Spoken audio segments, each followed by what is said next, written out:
about Levy.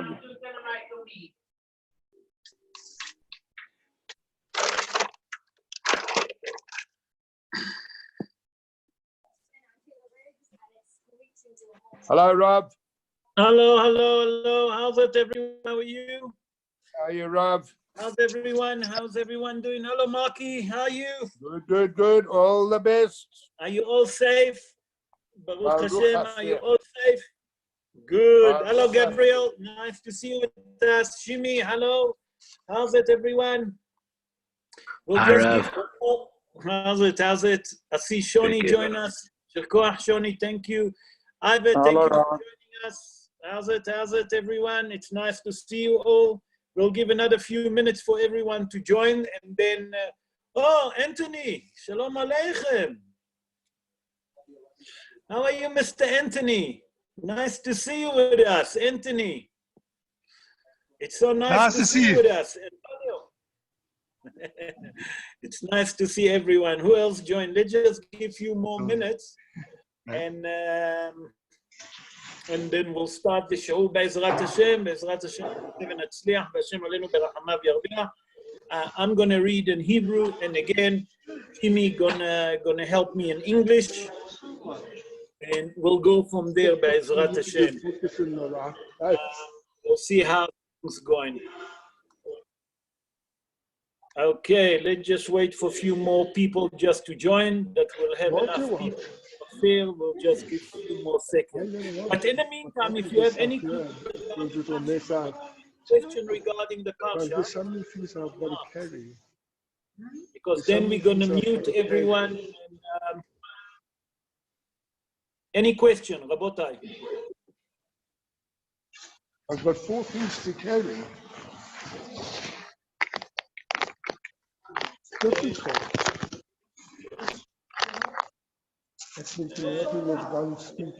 That is a recording, yep. I'm going to keep all.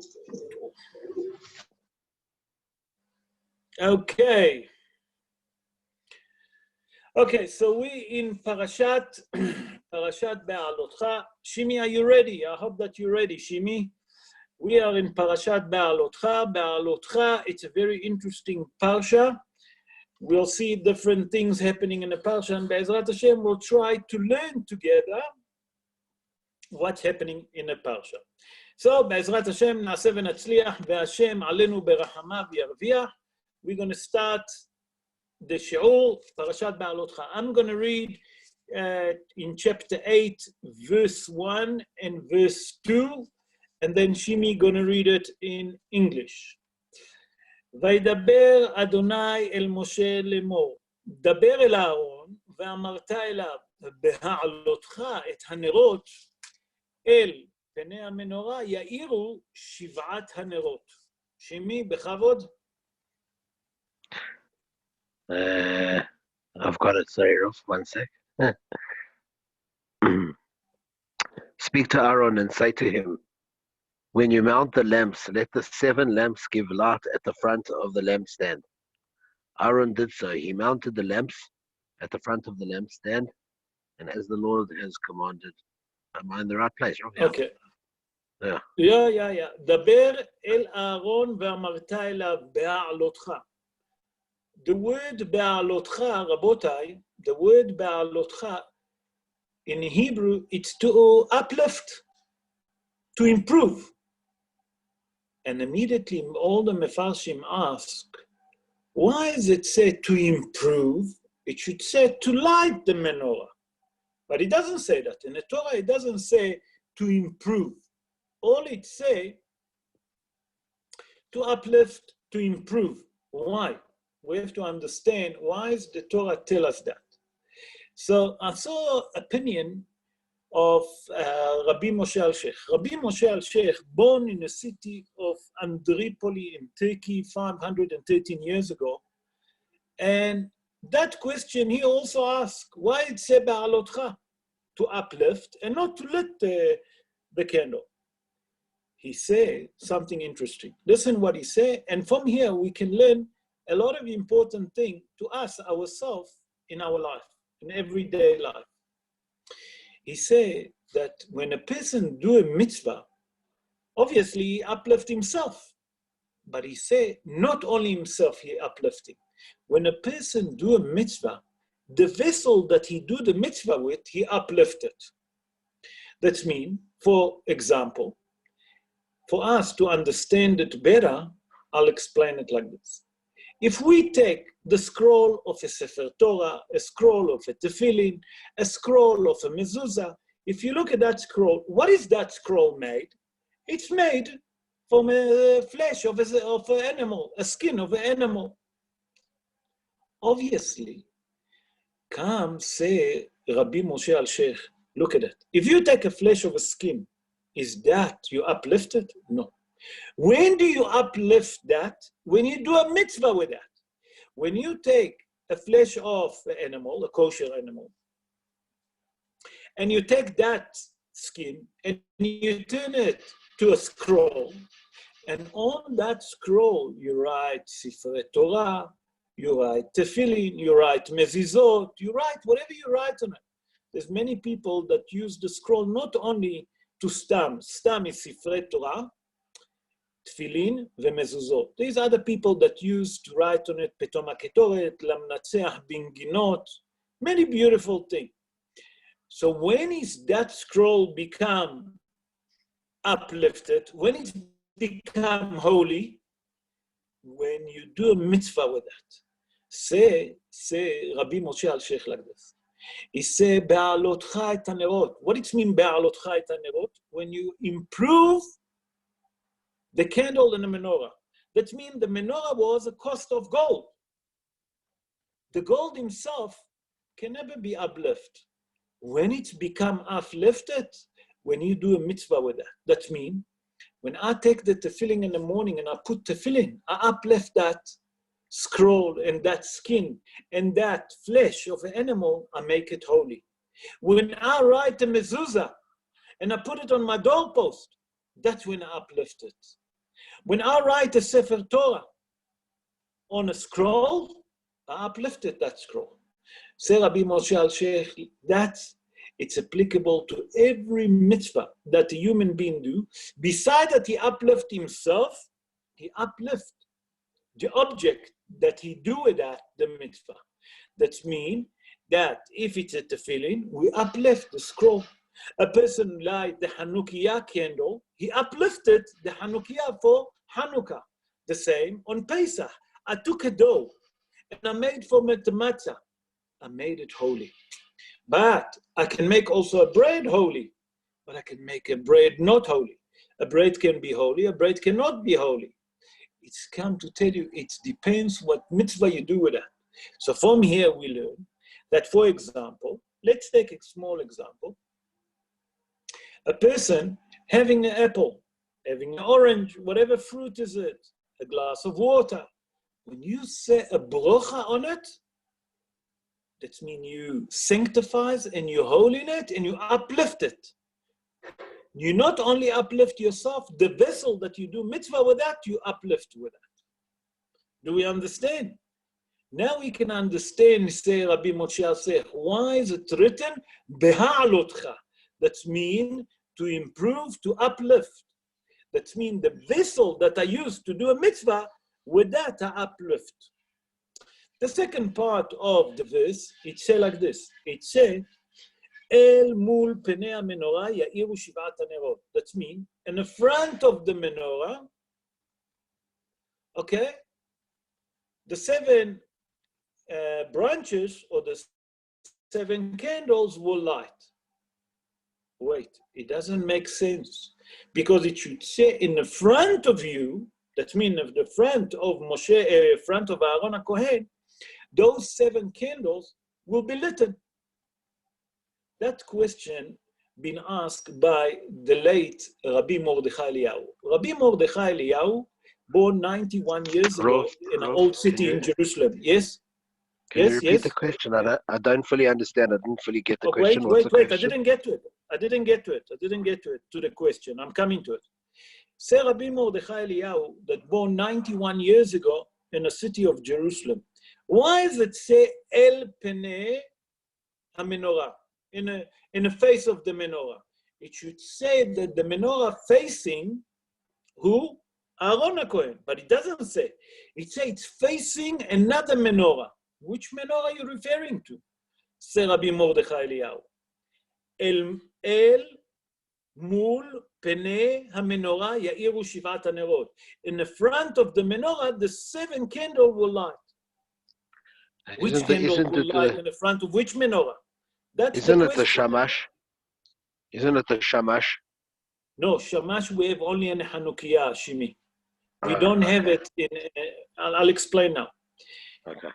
So that's the question of Rabbi Mordechai Eliyahu. Now, how is the menorah being made? The menorah being made from 6 branches on the right, 6 branches on the left, and in the middle was the middle branch. That means that 3 branches from the right, 3 branches from the left, facing what? 1 branch. But still the question is, which menorah are we talking here? Say like this. Say Rabbi Mordechai Eliyahu like this.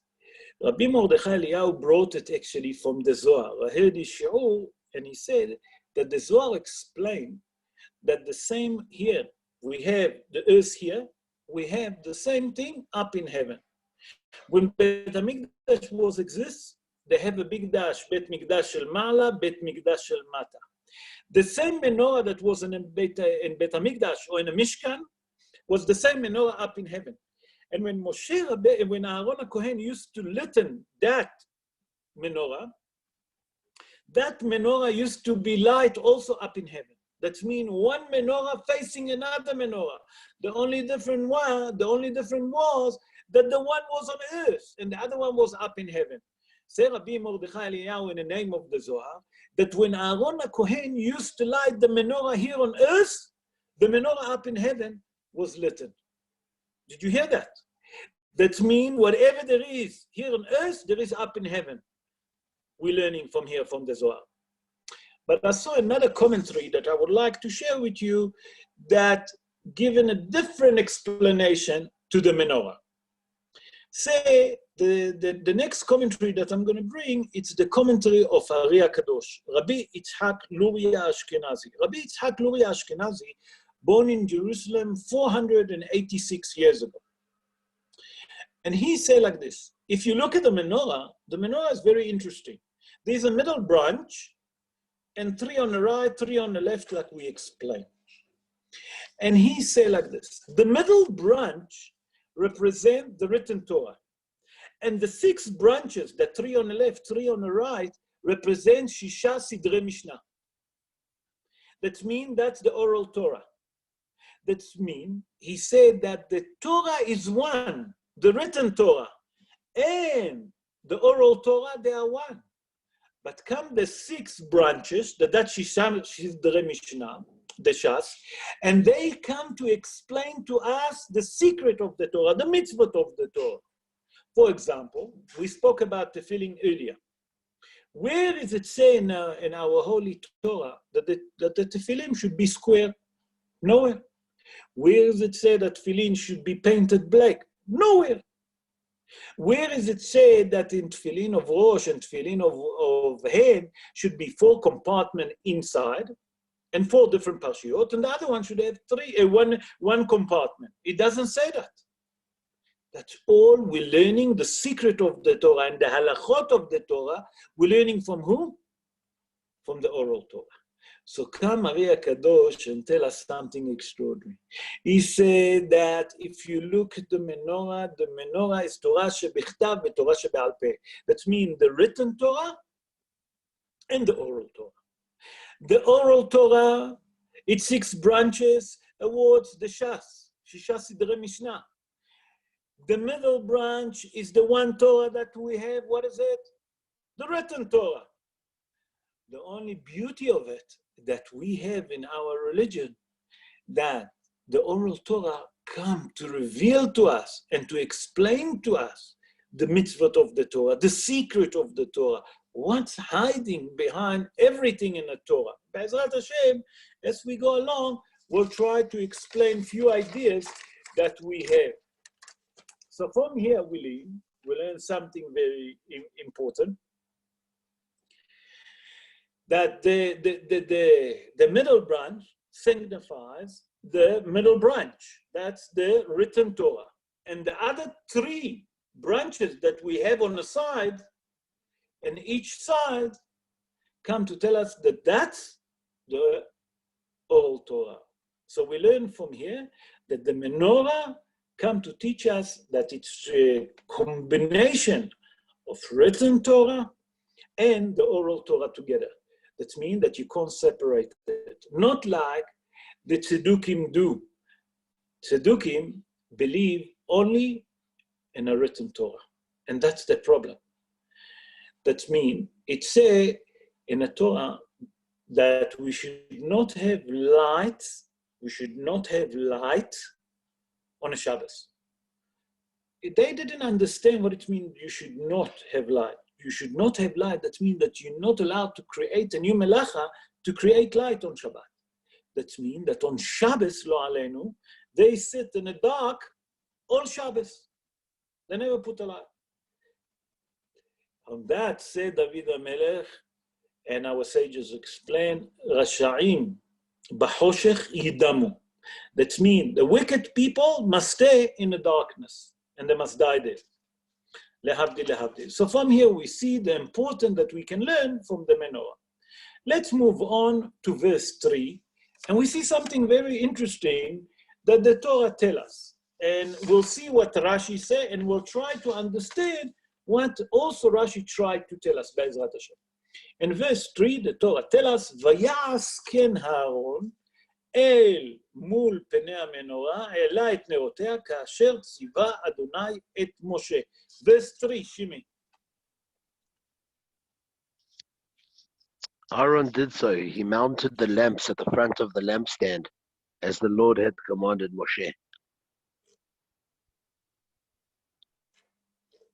Okay. רש"י הקדוש say, להגיד שבחו של אהרון שלא שינה. That means to praise Aaron HaKohen, that he didn't change. And immediately all the Mefarshim ask, what is Rashi trying to tell us? Can you imagine that such a great man like Aaron HaKohen will change from the command of HaKadosh Baruch Hu? Can it be, Chas v'shalom, that such a great man like Aaron HaKohen will never do what HaKadosh Baruch Hu commanded? Chas v'shalom to say that. How can you even think like that? All the Mefarshim ask that question. What Rashi trying to tell us about it? So, Be'ezrat Hashem, I'm going to try to bring two different opinions. The one is the Rabbi Buna Mipashisha, his commentary, and I'm going to bring the commentary of Rabbi Yair Bachrach. Rabbi Yair Bachrach, I will explain just now about him also. So let's start with Rabbi Buna Mipashisha.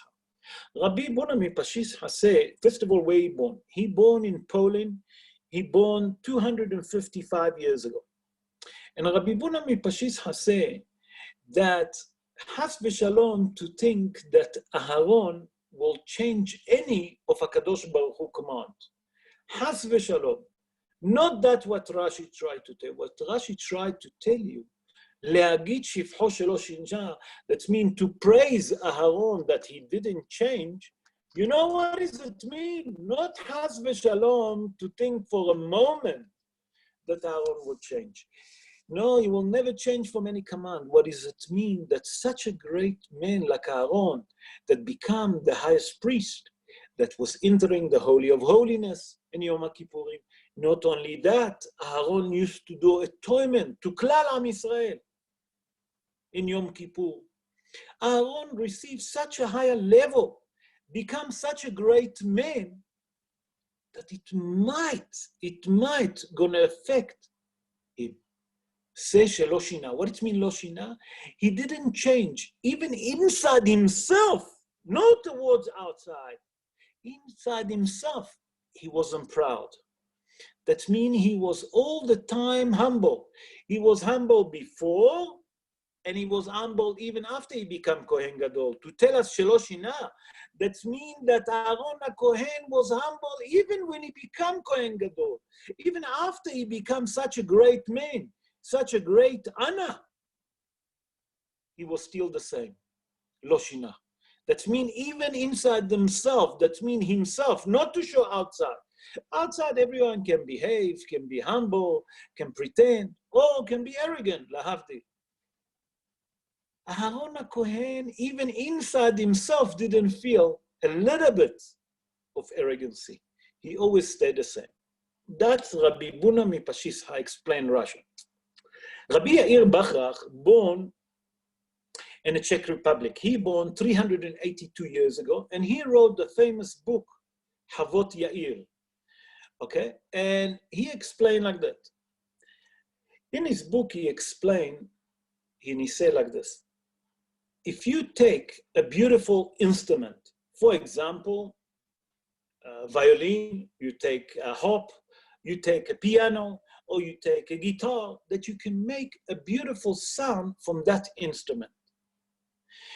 Say Rabbi Yair Bachrach in the name of Rabbi Shmuli Minikolsburg. He say like this. He said, tell me, if you make such a beautiful sound, for example, from the harp or from the violin, is that instrument, is that harp or that violin will be admire himself? He said, never. Because for the violin, he doesn't understand, he doesn't have feeling. He said that how people that feel no admiring to themselves, those people can reach to a level to receive prophecy. And that was Aharon HaKohen. Aharon HaKohen reached to a level that he just an instrument. He can't feel any admiring. He was anything, nothing else. That he reached those levels, say Rabbi Yair Bachrach, you know why? Because he was humble. Because he was so humble that he didn't think that he deserved even any admiration. So from here we learn something extraordinary. We learn, Hazal said, tell us, that the person that is so humble and he doesn't feel anything, that's when he become full of Torah. That means those that they're so simple, those people that in your eyes they look simple. What does he know? You know, he sits on a corner, he doesn't. Those the one that you have to admire. Why? Because they see themselves nothing. HaKadosh Baruch Hu said, you see yourself nothing? I'll bring up on you all the Torah. Because you deserve to have Torah. Where do we learn that? We learn that from Moshe Rabbeinu. Ve'aish Moshe anav me'od. The word me'od, mem, aleph, dalet, me'od. Mem, it's Moshe Rabbeinu. Aleph, Avraham Avinu. Dalet, David HaMelech. Those three that they was the most humble. Come and tell us the Torah, that from that you see that the higher level that Aharon HaKohen reached, you know why? Because he was humble. He didn't even admire himself that he reached to that level. That means he doesn't admire his own virtue. He stayed the same because he didn't say that, he didn't understand that he deserved more. He was the same like any other person of Bnei Israel. So from here we learn something extraordinary. That the person that learned Torah quietly and doesn't show off, HaKadosh Baruch Hu bring on him special chesed. Chesed is a mercy, compassion. And that, with that compassion, he learned all the secret of the Torah. Let's move on to verse 11. And in verse 11, we see something also a bit strange. We see something that, I don't know if when you read it on Shabbos, you'll understand.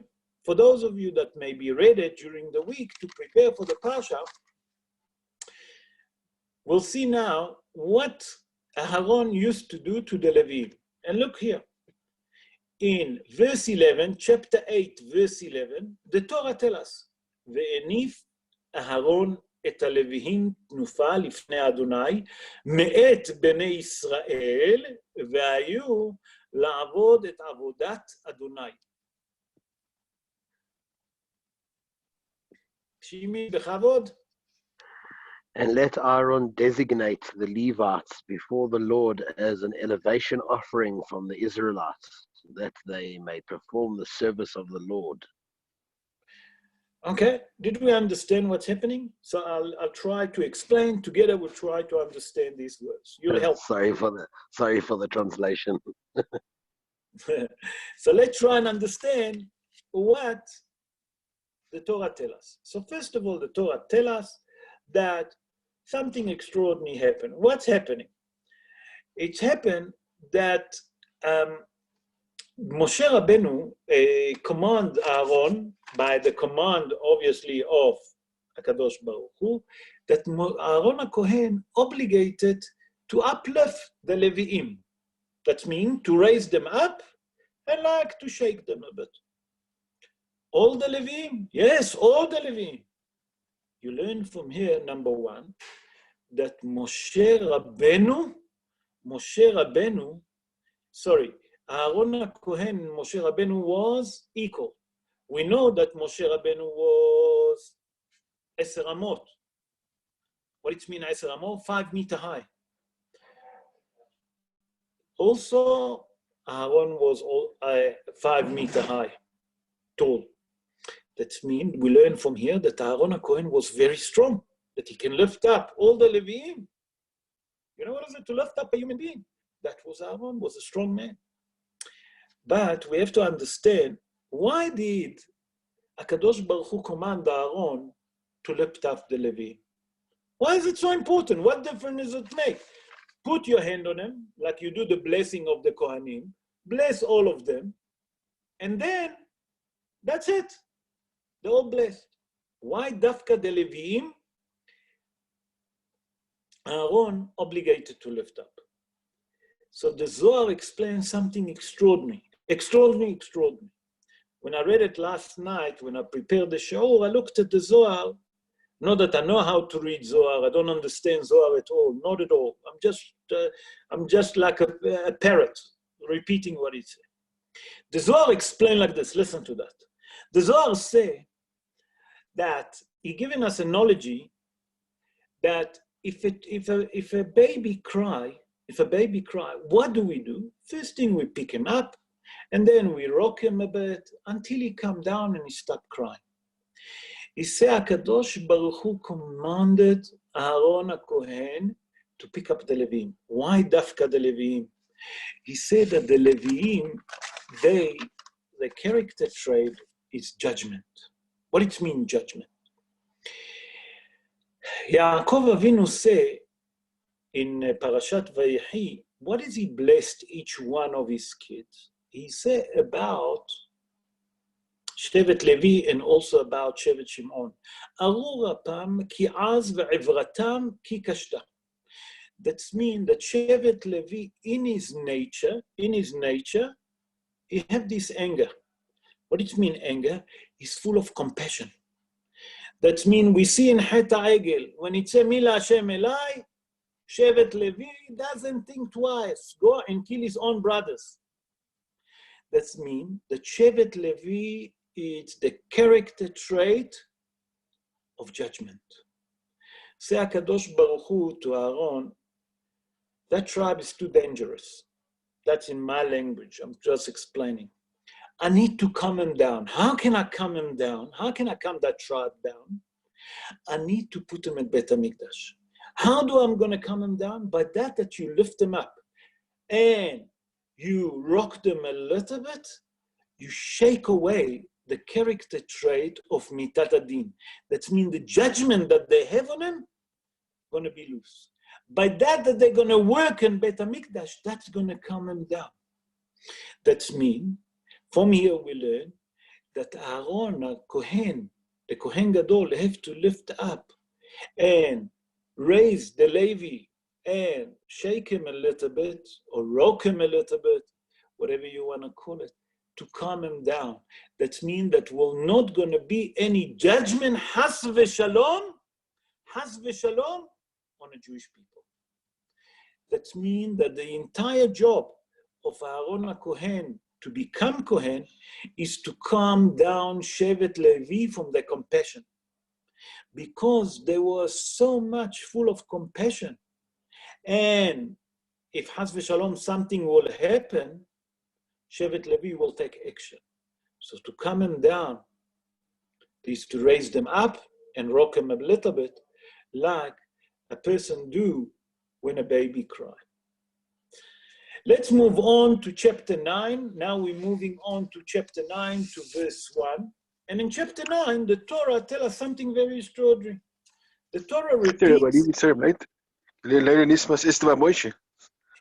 וידבר אדוני אל משה במדבר סיני בשנה השנית לצאתם מארץ מצרים, בחודש הראשון לאמור, ויעשו בני ישראל את הפסח במועדו. שימי, בכבוד.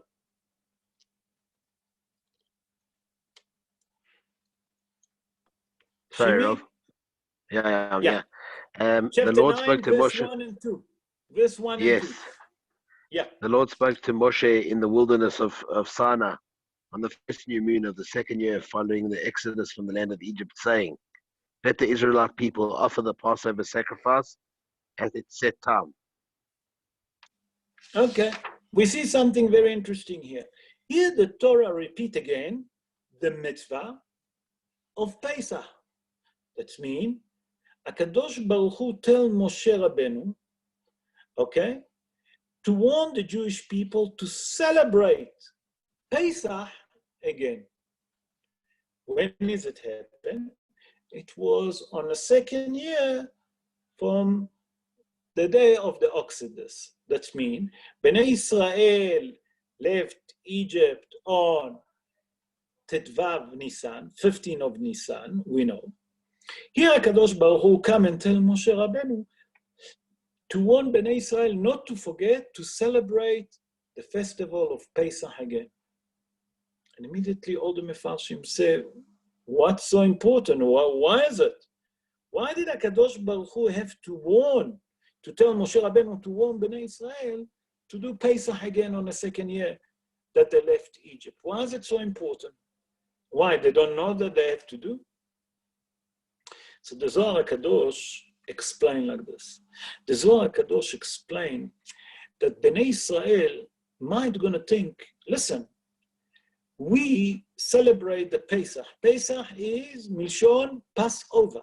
When HaKadosh Baruch Hu passed over, when he brought the plague of the firstborn in the Egyptian, and he passed over the firstborn of the Jewish people. That was in Egypt, before we become free nation, before we become a nation. Now, we're a free nation, we got the Torah, we don't have to. Said the Zohar HaKadosh, HaKadosh Baruch Hu come and tell Moshe Rabbeinu to warn the Jewish people that they're obligated to celebrate Pesach again, okay, on the second year from the day that they left Egypt. And not only that, Pesach will be forever and ever and ever. To remember the miracle that HaKadosh Baruch Hu done with the Jewish people. That not Chas v'Shalom, you think that Pesach was only the first time when HaKadosh Baruch Hu passed over, when he killed the firstborn in the Egyptian. Not at all. Also, the second year, the third years, and our days that we're celebrating Pesach. Yes. Rav, I got a question. Yes. Why the second year? What about the first year? Why did they skip a year? Because the first year, when it was the first year? Because the first year they were the first time they were in Egypt. The first year was when they left Egypt. No. Oh, okay, so was that considered? The second year, it was the second year that there was in the wilderness. That's when it came. You understand? That's how it goes. So this was the second year. This was the first Pesach Seder, basically. If you look at it, that was the first Pesach that they have to celebrate. Where? In a wilderness. Do you understand what I'm saying? Yeah, thanks. You understand? But that's, in a matter of fact, that was already 2 Pesach. Why 2 Pesach? Because they celebrate the one when it was in Egypt. Yeah. You understand? When HaKadosh Baruch Hu passed over, all the Yes. firstborn of the Jewish people. You follow? Yes, yes. So we learn from here that Pesach, that the mitzvah of Pesach, it's so important that we have to celebrate forever. That's why it's mentioned again. With your permission, I would like to move on in chapter 9 to verse 6. And in verse 6, we learn about Pesach Sheni, and I would like to share with you some idea, first of all, to explain what is Pesach Sheni, and who was the people that have to celebrate Pesach Sheni. Because we know today, we don't celebrate Pesach Sheni that we do a meal, ado. There's certain Hasidut that they do proper Seder, Hasidim, there's proper Hasidim that do proper Seder on Pesach Sheni. But the custom is not. We just don't say Tahanut. So I would like, with your permission, to read it and then to try to learn together. And with your help, we learn together to understand what is Pesach Sheni. So let's go to chapter 9, verse 6. ויהי אנשים אשר היו טמאים לנפש אדם, ולא יכלו לעשות הפסח ביום ההוא, ויקרבו לפני משה ולפני אהרון ביום ההוא. בכבוד, שימי. But there were some men who were unclean by reason of a corpse and could not offer the Passover sacrifice on that day, appearing that same day before Moshe and Aaron. Okay, here the Torah speak about Pesach Sheni. What is Pesach Sheni? Pesach Sheni, there are certain people that was contaminated to a Jewish body, a Jewish deceased. And because they was contaminated, they cannot bring the korban that called Korban Pesach, the sacrifice of the Passover. So here become a problem. They came to Moshe and they say, Moshe, you all celebrated beautifully Pesach. We couldn't even celebrate Pesach. It's not fair. Why shouldn't we also merit to bring also Korban Pesach, to bring the sacrifice of Pesach? We also want to bring. Obviously, Moshe asked HaKadosh Baruch Hu, and HaKadosh Baruch Hu agreed with those people that they can do Pesach Sheni. When did they done Pesach Sheni? They done Pesach Sheni on the 15th of Iyar, a month later, exactly a month later. And the question become, wait, I don't understand. Who's those people that contaminated to a Jewish body, to a Jewish deceased? There was in the wilderness, no one died yet. The story of the Meraglim didn't start. They just was crossing. They just left Egypt. Who died already? How can it be that already there is people they're contaminated with? So Hazal explained that there is two different ideas. The one, it was Mishael and El-Chapan. Mishael and El-Chapan, they was busy with the body of who? Nadav and Abihu. One opinion. Other opinion come, no, it was those people that carried the bones of Yosef HaTzadik. And in that case, they got contaminated. Okay, so that's, and we understand who got contaminated and what happened. Come here, a different halacha that we learn. Halacha that's applicable to us for today. And the Mefarshim and the Poskim explain, from here you learn halacha to our days today. That every person that come contaminated with a deceased is considering a tmei met. And today, every one of us considers it tmei met. But where is it applicable? It's applicable to the Kohanim. What it means it's applicable to the Kohanim?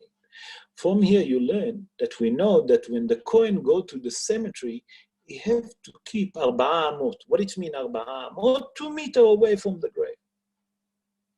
It's come to teach us a different halacha. Those people that was busy with the bones of Yosef HaTzadik, those people that was busy with the bones of Nadav and Avihu, Mishael and El-Chapan, that carried them out when they brought Esh Zara. there was also got contaminated.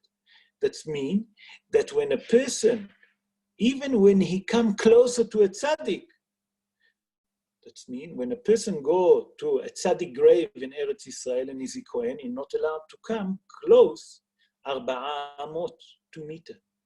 Not only to normal grave, only a grave of a tzaddik, because Yosef was a tzaddik, a great righteous man. Nadav and Avihu, we mentioned them in Yom Kippurim, and the Gemara in Masechet Yoma tell us something extraordinary. Hazal tell us, you know why we brought Nadav and Avihu dafka to do the Haftarah on Yom Kippur? That when a person think about Nadav and Avihu, when we read about it, and a person think what's happened to them, HaKadosh Baruch Hu doing for them atonement. Just by remembering, just by reading what's happened with Nadav and Avihu in Parashat Shmini. So you learn from here, said the poskim, that people that they are Kohanim, even today, they can't go to a grave of the tzaddikim, great tzaddikim. Because many people think, oh no, I can go to the grave of the patriot, the grave of David HaMelech. But if you're a Kohen, you learn from here, halacha, you cannot come closer to the grave, 4 amot. You're obligated to keep at least 2 meters away from the grave. So now we understand, number one, Pesach Sheni. We learn who was those people that contaminated. It was, number one, those people that carry the bones of Yosef HaTzadik. They carry it, they got contaminated. We learn that those people that was busy with the bodies of Nadav and Avihu, that was Mishael and Eltzaphan, also got contaminated. And we learn halacha to our days, that the Kohanim, if they go to a grave of a tzaddik in Eretz Israel, wherever is it,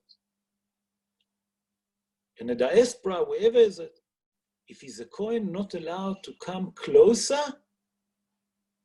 more than 2 meters. Maximum distance you have to give, minimum distance, 2 meters, 4 amot. Okay, with your permission, we'll move on. I would like to move on to chapter 10. And in chapter 10, it speaks about the trumpet. Very interesting command that HaKadosh Baruch Hu command Bnei Israel. And let's read it and we'll try to understand.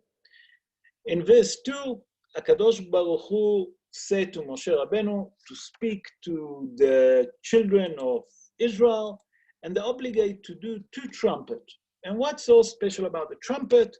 Why 2 and why silver? We'll try to explain. But let's read it first. עשה לך 2 חצוצרות כסף, מקשה תעשה אותם, והיו לך למקרא העדה ולמסע את המחנות. בכבוד, שימי. Have 2 silver trumpets made, make them of hammered work. They shall serve you to summon the community and to set the division in motion. Okay, we see that HaKadosh Baruch Hu tell Moshe Rabbeinu that he's obligated to make 2 trumpets, and they have to be from silver.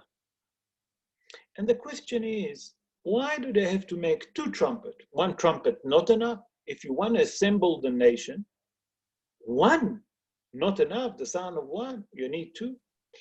So the one opinion is, why dafka 2? That Hazal come and tell us that it's awards the Yetzer HaTov and Yetzer Hara. We both have, each one of us in himself have the good inclination and the bad inclination. And the Maharhu, Rabbi Chaim Vital, that was the main student of Ari HaKadosh, he born 478 years ago in Jerusalem. He explained like this. And he brought his explanation because he was one of the great mystical rabbi. He was the student of Ari HaKadosh. By the way, he wrote the famous book, Eitz HaChaim. Eitz HaChaim, it's a book of Kabbalah that Ari HaKadosh revealed it to his student, and he asked his student that no one will write it except Rabbi Chaim Vital. And why? He said that only Rabbi Chaim Vital can understand what he means. That none of the other students was on a great level to understand exactly the Ari HaKadosh except Maharhu. And Maharhu wrote the book of Eitz Chaim. It's a book of mystical, very deep book in all different, how would I explain it? It's reveal all the secret. How did the HaKadosh Baruch Hu created the world? But the Maharhu explained, now let's go back to us about the two trumpets. The Maharhu explained like this. The Maharhu bring the Zohar HaKadosh, and he said that the Zohar HaKadosh explained that each one of us have, like we said, the good inclination and the evil inclination. We quite often hear ourselves, the Zohar say, fighting with ourselves. The one say, do it. The other voice on us say, don't do it. That means we hear two sound of voices that we're hearing ourselves debating. Should I do it? Should I do it? Should I? Not. Yes, yes, no, no, yes, all the time. It tell you that's the two sound of the trumpet that you have in your heart. The good inclination and the evil inclination. Say the Zohar HaKadosh, from that it said that you should make the trumpet from one cost of silver. You should turn these two sound that you have in you to one sound. And that should be like a cost, one cost. What does it mean, one cost of silver? That you should turn these two sound to only good inclination. That all the time try to follow the voice of the good inclination. And quite often we know that sometimes we're not thinking clearly, and by mistake, we follow the evil inclination. It's come to tell you, the Zohar HaKadosh, from that there is two trumpets. You have to work on yourself all the time. All the time, be an alert. Keep yourself ready all the time, because the evil inclination all the time going to try to entice you to do averot. It's your job to listen to the two voices and to make from them one voice, and that voice should be the Yetzer Hatov. That's why there is two trumpets. Okay, we understand. Other explanation why there is two trumpets, it's to tell us that it was Bet HaMikdash HaRishon and Bet HaMikdash HaSheni. But the third Bet HaMikdash that will be made by HaKadosh Baruch Hu will never get destroyed. That's a different idea. Now for the question that we ask, why does it have to be from silver? Why dafka silver? Rabbi Yaakov Behaalotecha, that born in Germany 751 years ago, he explained something extraordinary. He said, you know why HaKadosh Baruch Hu commanded Moshe to tell him to do it from silver and not from gold? Because what was the sound? Whenever they used to blow the trumpet, is to remind the Jewish people to prepare themselves, to get ready. That Anak and Akavod going to start moving, to prepare themselves, or to gather them to come to a front of Oil Moed, because Moshe Rabbeinu want to speak to them. It's telling you, if it will be from gold, it will remind them the sound of what's happened in a golden calf when they done the averot. That means HaKadosh Baruch Hu didn't want to remind them the bad sound. That's, remember, Rabbi Yaakov Behaalotecha. I saw another commentary today before I was preparing for the show, that it say, look what it say, Aseh lecha. What it mean, Aseh lecha? Do for yourself. Aseh lecha. What it mean, Aseh lecha? Do for yourself, Shnei Hatzotzrot kesef. What it mean, kesef? Do for yourself from your own money, because kesef it mean money. Explain the Mefarshim that HaKadosh Baruch Hu said to Moshe Rabbeinu, make the two trumpets from your own money and not from no one else's money. Why does it have to be from money? That means silver, because kesef in English, you can turn it to money or to silver. In Hebrew, also kesef can translate it as money or silver. Said the Mefarshim, HaKadosh Baruch Hu commanded Moshe Rabbeinu to make the trumpet, to make his own trumpet from his own money. מהכסף שלך, עשה לך. From your own money, make these two trumpets. Now we understand, number one, why it was two trumpets, why they have to be from silver. Be'ezrat Hashem, now we'll move to chapter 21 in verse 10, and with that we're going to conclude Be'ezrat Hashem the Shiur. The Torah here speak about something very, very different, and I don't know how many of you, if you read or when you read the Parsha in previous year, understand that. And it says like this, וישמע משה את העם בוכה למשפחותיו, איש לפתח אוהלו, ויחר אף השם מאוד, ובעיני משה רע. בכבוד, שמי. Rav, which chapter are we? Yes. Which chapter? We are in chapter 11, verse 10. 11, verse 10. Sorry, you said 21. Sorry. Okay. No mistake. And Moses said to the Lord, why have you dealt ill with your servant? And why have I not enjoyed your favor, that you have laid the burden of all this people upon me? Okay, here we see that the entire Jewish people cry. And they're crying for what? For the families. למשפחותיהם. What's happening here? Why is the Jewish people suddenly start crying for their own families? That's the question that all the Mefarshim ask. So one of the idea is that I read, the Mefarshim explain like this, that what happened here, the Torah tells us that from now on, after they receive the Torah, a person not allowed to marry his closer relationship. Because until then, a person cannot marry only one woman or to have any relationship if she was married. That means the prohibition was only for a married woman. But other than that, a person can marry his sister, like we saw Shimon married Dinah, the Midrash tells us. Like a person not allowed to marry his aunt. A person not allowed to marry his wife's sister. We know that we're not allowed today. Until Matan Torah, until they received the Torah, they didn't have those prohibitions. Now that they received the Torah, and all of those family close relationship prohibition come, certain people of the Jewish people start crying, the Torah tells us. And we have to understand what's happening. And who there was. So Hazal tell us, the Mefarshim explained that was the elderly people, especially the old people. And not because they wanted to get married with a relationship or something like that. The explanation is go like this. Like, for example, when a son married a wife and she's not from his own family, she's from a different family.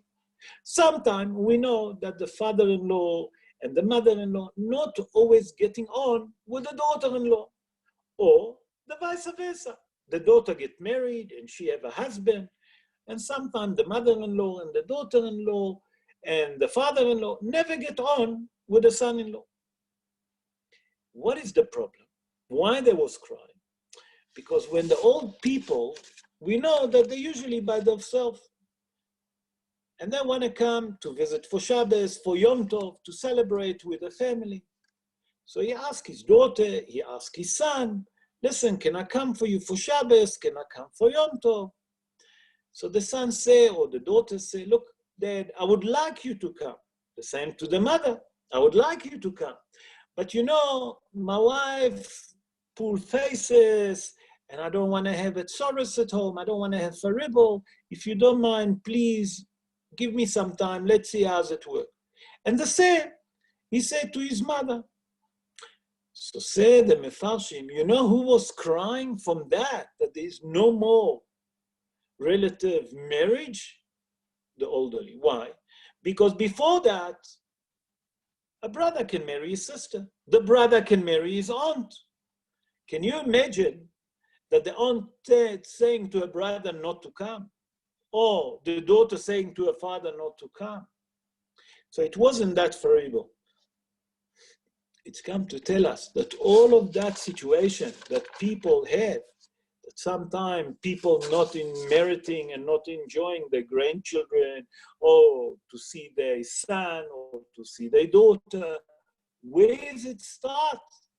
From that, said the Mefarshim. And Be'ezrat Hashem, I would like to bless all of us that when the Mashiach comes, we'll see only happiness and joy. And all of these faribol going to disappear from the world. The Mashiach, when he comes, he's going to take all of that. He's going to take all the hatred that each one of us, I'm speaking for myself, you all tzaddikim, that each one of us have inside ourselves, that sometimes we have faribles, sometimes we don't agree with someone, that HaKadosh Baruch Hu will send Mashiach Tzidkenu, and he will create unity among us, and positivity, and take all the Yetzer Hara and all the angriness and all the negativity that there is in this world, and will bring only goodness to the world. Amen. Ken Yehi Ratzon. And I would like to bless each one of you personally to have Shabbat Shalom, to enjoy your Shabbos, and please God, soon they're going to open the shul. Remember again, I miss you all. It was a great evening to speak to you all, Baruch Hashem. And if there is any question, please unmute yourself. If I can answer a question, Be'ezrat Hashem, I'm going to try. Anyone want to ask a question? Yes, yes. Rabbi Who's Levy. speaking? Stephen, Yes, how's Rabbi who's Levy? speaking? Stephen, how's Rabbi Stephen, Levy? yes. Yeah. Baruch There's Hashem. trumpets, How are you, moisture. Stephen? Good thanks to you. Nice and warm, man. You're keeping warm, Rabbi Levy. There's silver trumpets and moisture now. When he died, the trumpets go with him, man. The trumpets, silver, the trumpets. Yes, yes.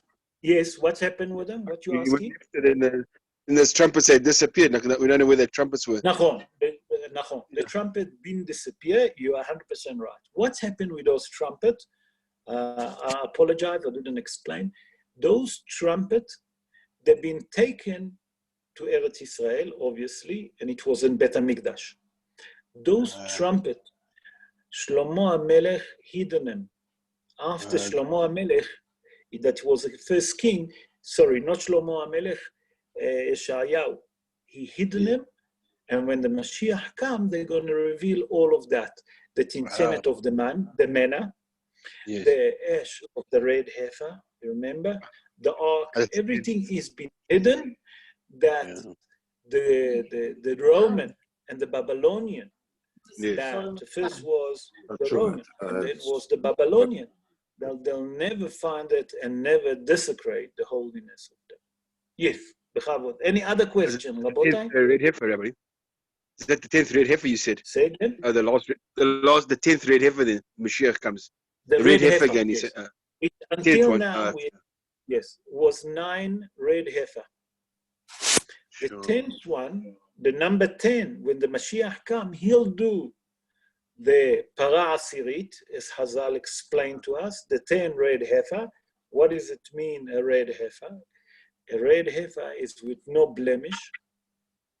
Okay. Not only that, the red heifer, in every generation we have red heifer. Many people make mistake. Yes, we find red heifer. So what? You find a red heifer. It doesn't mean that the Mashiach here. In every generation, the Mashiach is supposed to come. There is in every generation, there is red heifer. The problem is we want to see that the Mashiach doing the red heifer, to take that ash and to mix it with the bitter water and to sprinkle on us. And then the contamination that to deceased, to a Jewish body will disappear from us. And then we'll see that we're more pure. Our thinking going to be more clear. There's no more evil inclination. The Gemara there explain, it's something extraordinary. What the water and the ash of the red heifer can do to a human being. I'll tell you a secret, if you already ask. The